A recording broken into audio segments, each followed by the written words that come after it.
Welcome, Guardians. It's October 24th, 2015, and you're listening to Ghost Stories, a Destiny podcast. This is episode number 4 of Ghost Whispers, our short-form cast covering important topics in Destiny lore outside of our regular long-form podcast.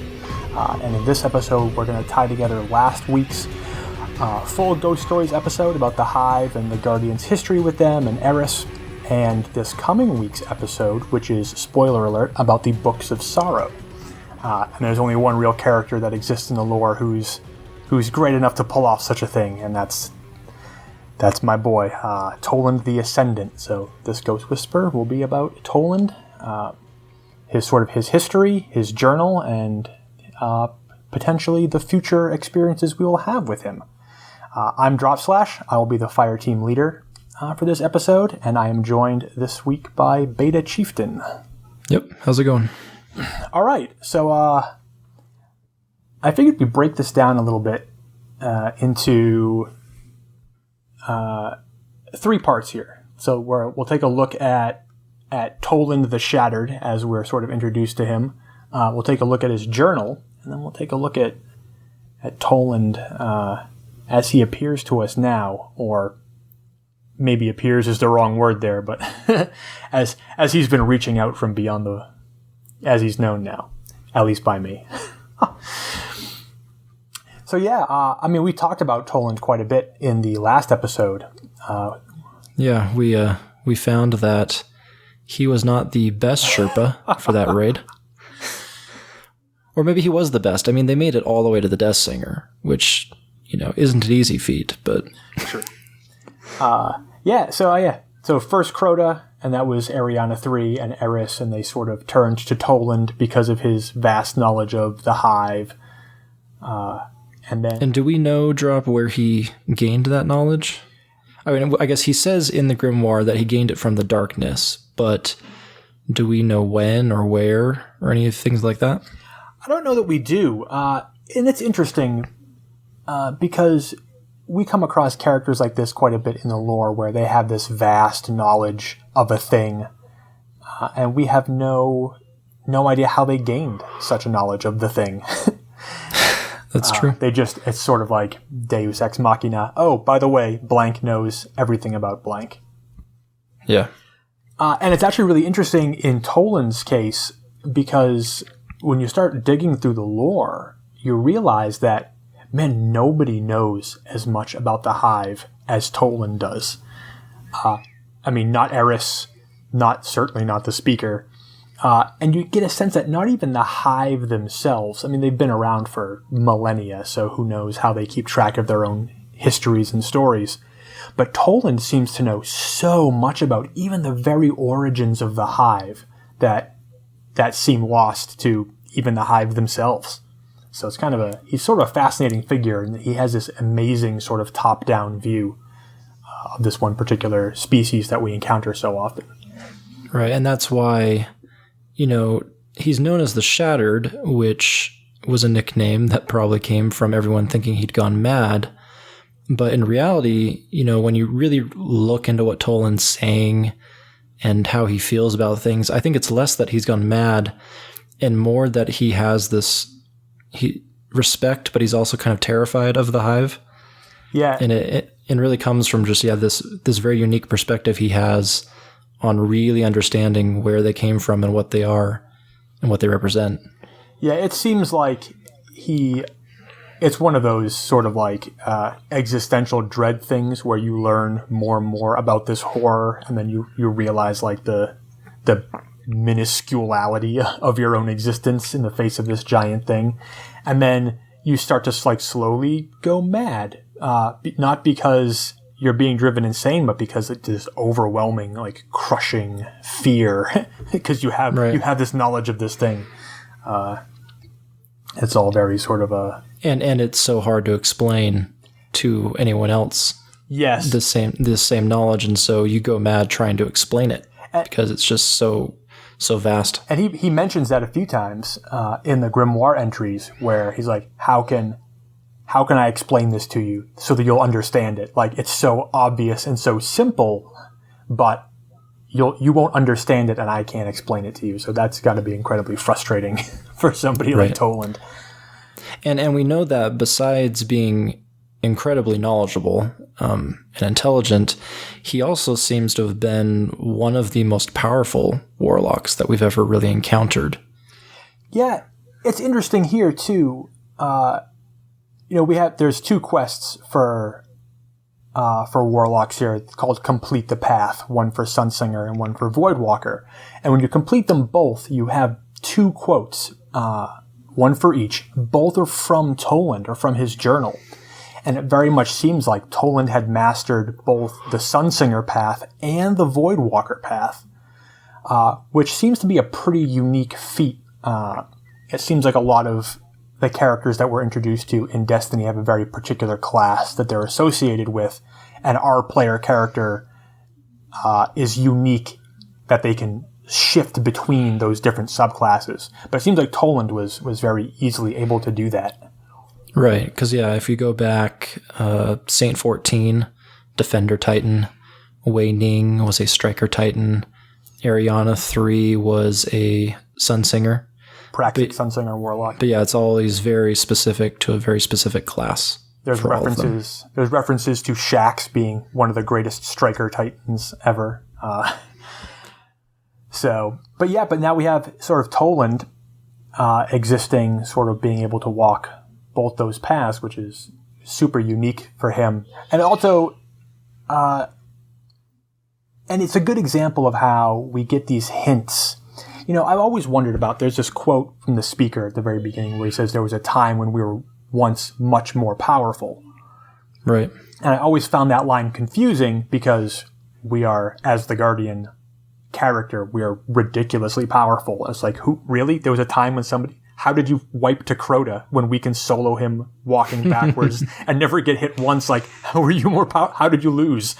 But then we encounter these characters like Toland, and Osiris, who we know Toland was a contemporary of Osiris and sort of had this great admiration for him, that there were these incredible, powerful guardians that did exist once, and they sort of had this a downfall here. I'm sure it doesn't help that the speaker exiled both of them from the tower. Right. It's like, there was a time when we were much more powerful, but then I kicked everybody out of the tower. Right. Well, and it's interesting because just talking about the subclasses, with the Taken King, we have all the new subclasses for each of the characters, and in most of them, we're chasing after some guardian or some, someone who's no longer really a part of the tower, but who mastered these other classes.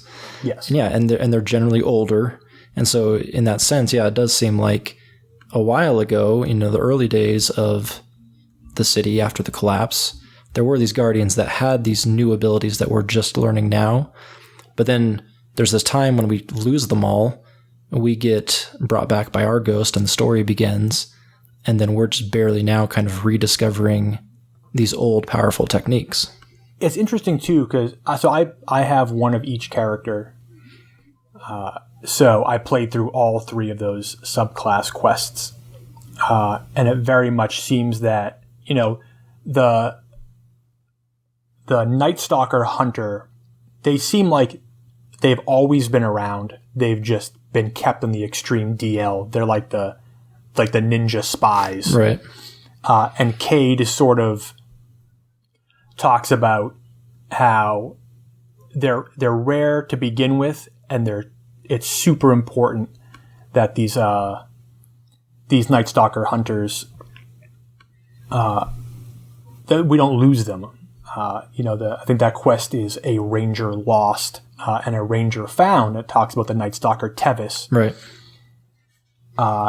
Who seems like a dark guy in and of himself. He's got some weird quotes associated with him. But he was a friend of Cade. Cade obviously trusted him a lot. So it seems like Night Stalker is sort of like this hidden group of like specialized hunters. And then when you play through the Stormcaller, it seems like, to me anyway, that Ikora Rey has a really vast knowledge of what a Stormcaller is. And she talks in that quest about, mastery of the arc energy and the storm and the lightning. It's like, okay, it doesn't seem that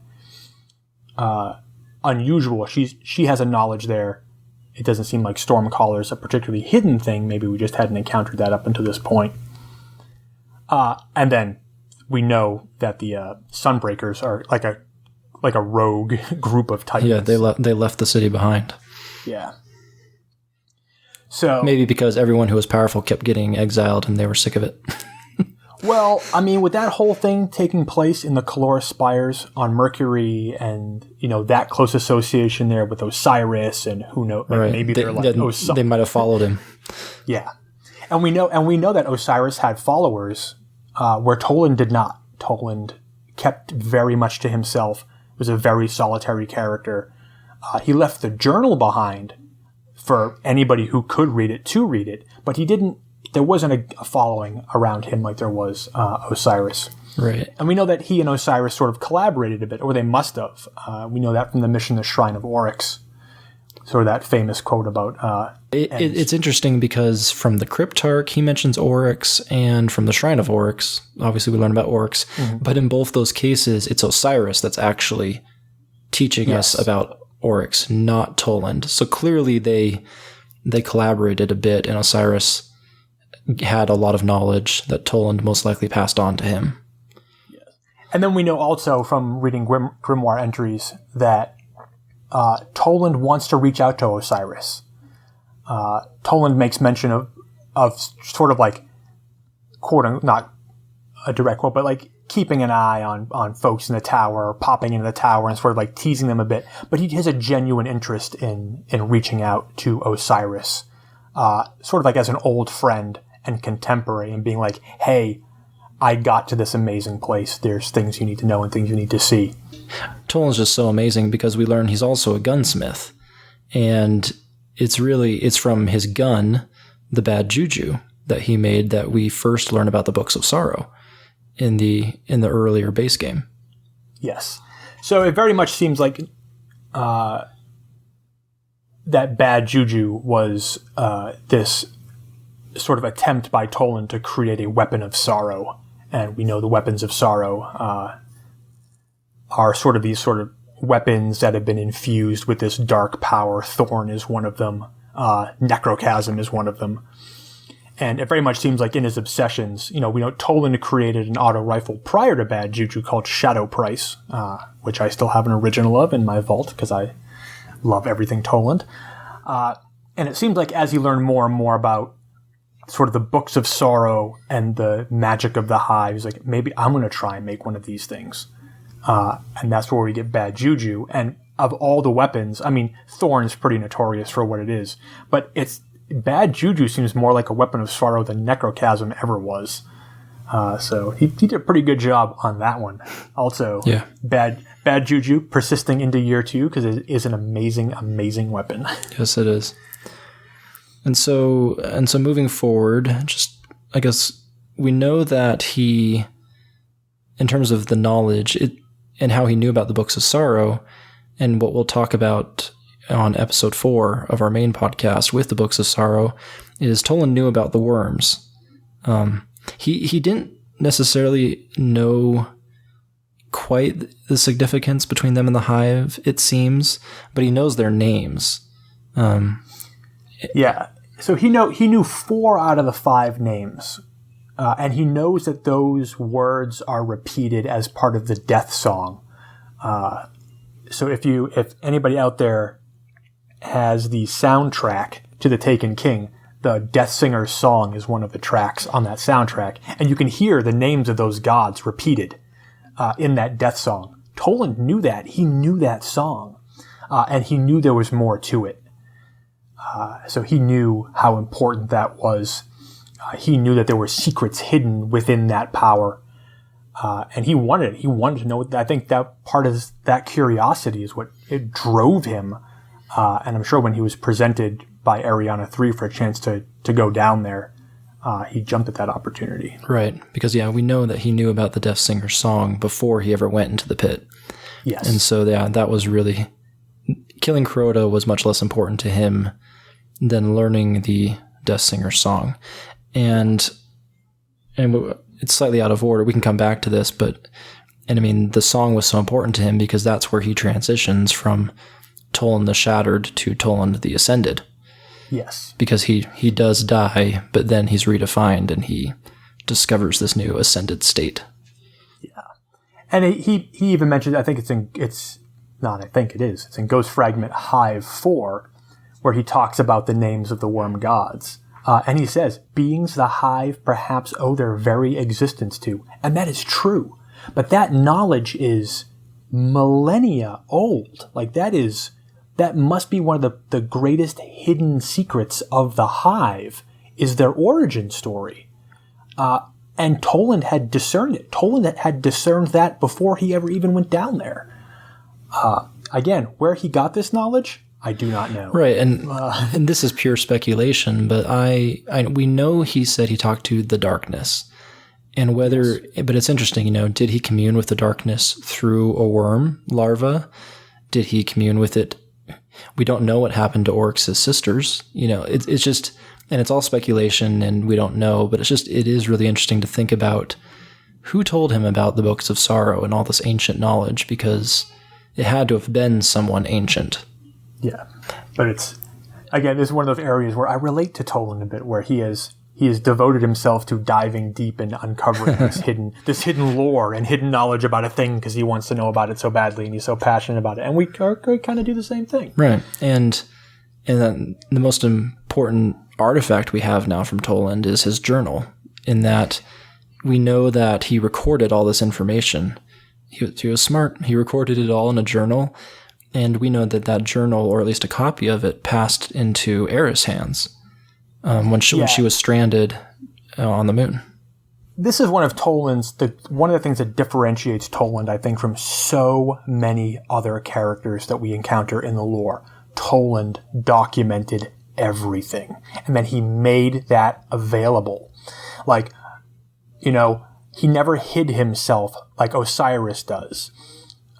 He's not vague about his information like the speaker is. He doesn't talk in riddles. He doesn't, hide messages. Toland wrote it all down and said, here, take this, read, anybody, take this, read this, know these things that I have discovered. And he was very quick to give that information to people. Right. He wanted people to have that journal and know about all this. Right. And slightly spoilerish, but in the grimoire that's associated with Oryx being defeated and rebuked in the raid, he encourages us to seek out that knowledge. Yes. His greatest desire really is to seek knowledge, and then he wants everyone else to follow him. Yes. And then, like you mentioned, and we learn this in the mission Lost to Light, Eris says, hold fast to Toland's journal. It saw me through my time in the dark. And it's sort of here we realize that probably a huge portion of what Eris knows about the hive comes from Toland. And maybe not necessarily, obviously she learned a lot from being trapped down in their tunnels, but you can only learn so much when you're scared and hiding for your life. But she had a lot of very personal time with Toland's journal, and I'm sure she learned a lot about it. And even in Last Rites, at the end of that mission where she teleports us out, she mentions that was one of Toland's tricks. And it's here where you're like, geez, like the ability to teleport somebody out of a hive throne world is a trick. And it's a trick you learned secondhand from a book you were given by this other dude, that dude being Toland. Toland must have unbelievable abilities and powers. If that sort of teleportation is just a trick that somebody else can learn from reading his book. Right.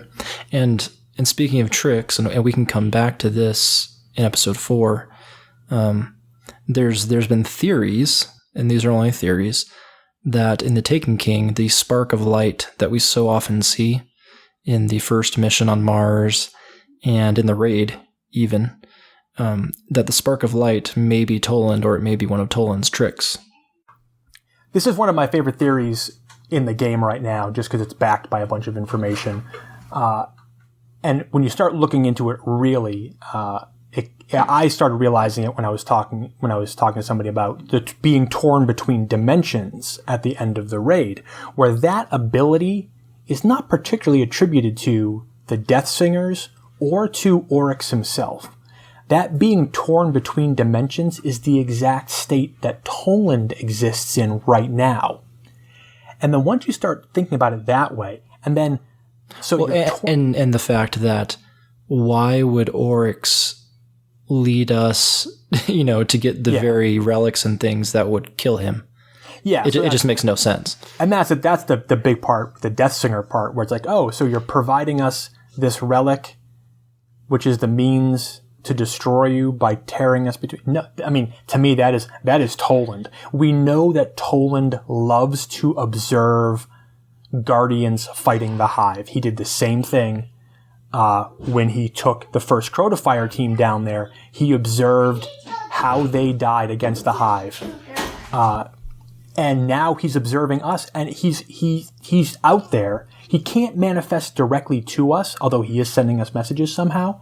But this is a very Toland thing. Like, I'll lead you along the path. I'm going to observe how you react to all these things that are around you. And then maybe I'll help out a little bit. I'll provide you the means by which to give you an edge here and see if you can actually defeat these things. Yeah, and I love it because in the grimoire, the King's Fall grimoire, he describes it as if he was there, as if he was there right when Oryx was defeated.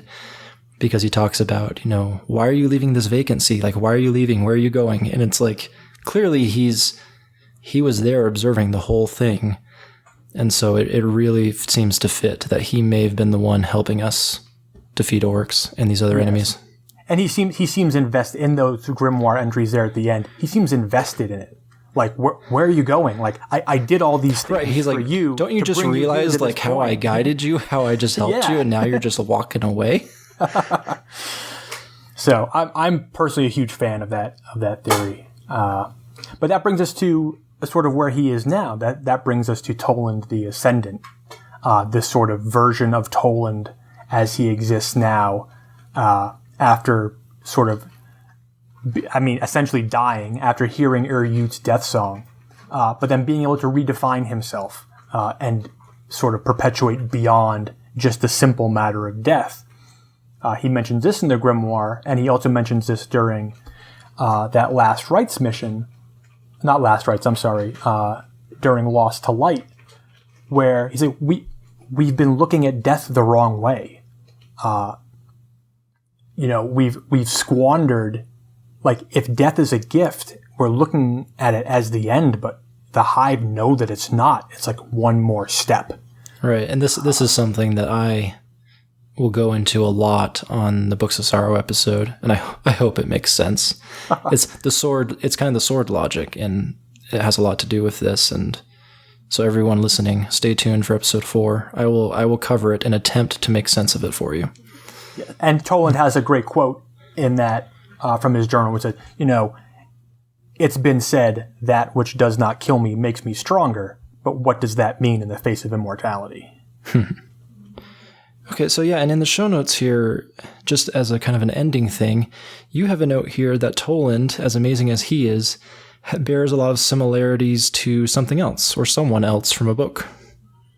Yeah, so in Ghost Fragment, this is sort of a meta thing. Now we're talking about sort of the inspiration maybe behind Toland himself. Right. We have this great quote from Ghost Fragment Hellmouth, where Toland says, I want to appear in the tower and taunt them. Lo, lo, I never sleep. I dance in light and shadow. I never sleep. I will never die. I will never die. That quote is remarkably similar to the last paragraph. And I just realized, because I just barely made this connection, the point where he says he dances between light and shadow, that really does sound like being torn between the dimensions, right? True. It also sounds like Marasov's quote about being awoken. Right.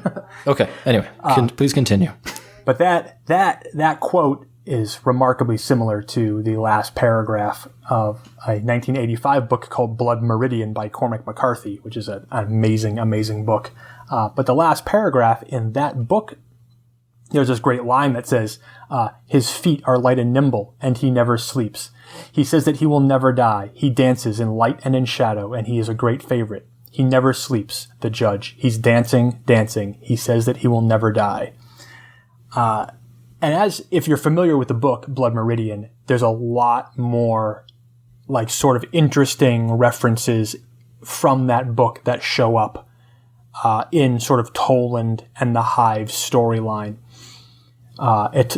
things that are out of place in time or millennia old, things about causality and sequence and final shapes, this philosophy that war is God, or the ability for a being to become a ruler who rules even when there are other rulers, so their power overrides all others. These themes from Blood Meridian make their presence known in a lot of what Toland says and in a lot of what sort of the Hive have come to represent. So it's sort of an interesting reference point there. I would greatly encourage any of our listeners who have never read Blood Meridian to pick it up. It's sort of, although all these sort of concepts exist, it is a Western. So even if you're a fan of things like the Dwindler's Ridge saga, which we'll talk about later, and we previously mentioned Thorn, it's very much along those lines. It's an amazing book. And then other than that, also, sort of, we're going to end this on a somewhat hilarious note. Man, Toland, incredibly quotable character as well. We get that great line from Ghost saying that Toland probably wasn't any fun at parties, but given some of his quotes on some of the items that we encounter in the game, talking about flensing people apart molecule by squirming molecule, and how life is pain and pain is power, and then power is life. It's like, man, yeah, he probably was no fun at parties, but he's probably hilarious. I'm happy with the voice actor they chose for Toland. I was reading on Reddit a bit when somebody said that they were surprised by that voice, where he sounds like this sort of like nerdy, obsessed guy. But that's exactly what he was. He considered himself an old man, but he was very much, and I used this phrase to describe him when I was thinking to him in my own head. It was like, man, he's like an otaku trapped in his favorite anime. Like he's so excited and so thrilled to be there, and it may not have been quite what he was expecting, but he wants everybody to know about it. So he just starts, like, he's awkward and funny, but it's because he's so passionate and obsessed with this one particular thing. Right. Which probably sounds a lot like us. So yeah, there we have it. That's the sort of like the brief history of Toland. Toland the Shattered, Toland's Journal, and now Toland the Ascendant. And again, he's a bridge. He's a bridge for us between what happened with the Guardians and the Hive previously, and then where we're headed in the future, and also as a bridge for us on this podcast between our last episode and our upcoming episode, which is going to be, pardon the phrase, a monster of an episode. Yes, we will attempt to make... Well, we're not even going to attempt to make it through the Books of Sorrow, but we are going to try and deep dive on some very important segments. So I'm looking forward to it. And we're going to see Toland pop up again and again in all these things. And the philosophies and the concepts that he has given to us in the journal, we'll see them show up as, actual realities within the Books of Sorrow themselves. All right. Well, I think that'll do it for us. Thanks, everyone, for listening. If you're looking to get in touch with us, or if you've got your own theories about Toland or the Spark or being torn between dimensions or anything like that, feel free to reach out to us on Twitter. That's at DGhostStories, or shoot us an email at destinyghoststories@gmail.com. We sort of love to get the feedback from you guys, and we love some of the questions you guys have been asking. So I think we'll tackle some of those in our long form cast, and you guys ask great questions, and we love doing the research to find the answers for them. Yes, we do. All right, I'm Dropslash. And I'm Beta. And Beta Chieftain. That'll do it for Ghost Whispers Episode 4, Toland the Ascendant. Thanks so much.